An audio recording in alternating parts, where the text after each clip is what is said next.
Hi guys, another day, another food recipe na naman tayo. If you are new here, welcome. If you are returning, welcome back.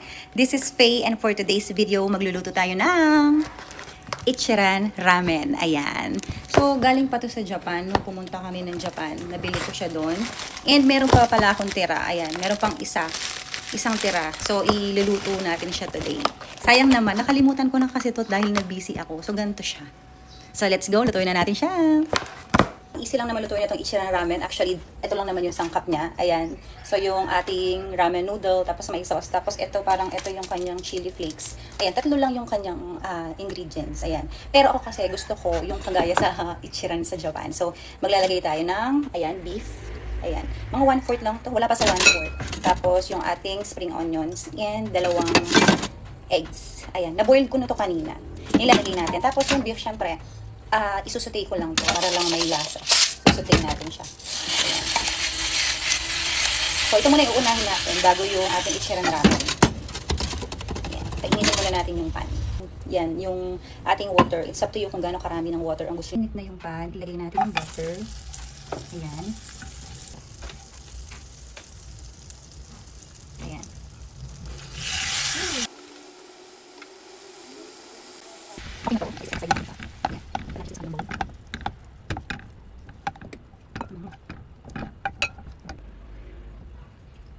Next naman natin lutuin syempre yung ating Ichiran Ramen. Ayan. Papakulo na tayo ng water. Ayan. Nalagay natin ito yan. 3 to 5 minutes. Kumukulo na siya. Ayan. Open na natin. Uy! And ilalagay na natin yung ating Ichiran. Ayan. So, ayan. And then, imimix lang natin siya. Ayan. Hanggang sa lumambot. And then, takpan muna natin. 2 to 3 minutes. Ayan na siya. Malambot na. Ilalagay na natin yung kanyang soup sauce. Ito yun. Ayan. Ito yung kanyang chili flakes. Ayan. Para may konting sipa.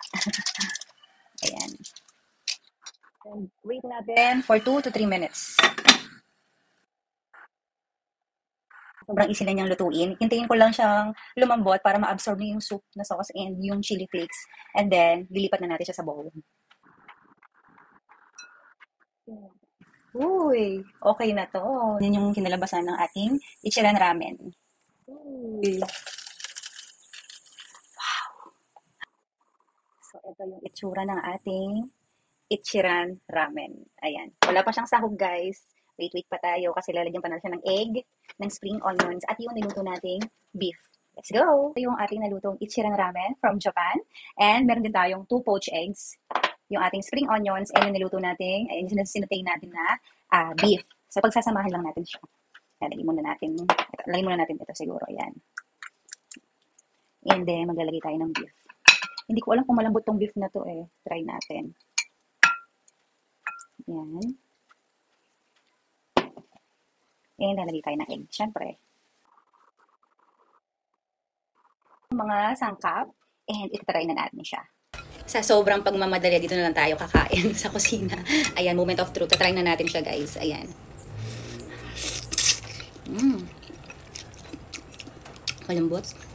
Sakto lang yung pagkaluto ko ng kanyang noodle. Yung poached egg ito. Alam niyo yung mga Ichiran Ramen sa Japan. Masasarap talaga sila. Pero, alam niyo, kung pupunta kayo sa Japan, mas ma-differentiate niyo yung lasa talaga. Ito kasi, Ichiran Ramen din siya, pero mas masarap pag kumain ka sa Japan. Doon mas malasa. Parang may magic. Hindi ko ma-explain, pero babalik-balikan mo siya kapag pumunta ka doon. Dahil ang sarap talaga ng ramen nila doon. Ayan. Kaya kung pupunta kayo ng Japan, guys, huwag niyong kalimutang bumili ng Ichiran Ramen nila. Ito yung aking drinks for today. Sparkling water. So, walang calorie to. 0 calorie. Ayan. Ito muna yung inumin natin for today. Uy. Yung flavor niya, lychee. Sarap. Sarap. Oh, grabe. Pinapawisan ako.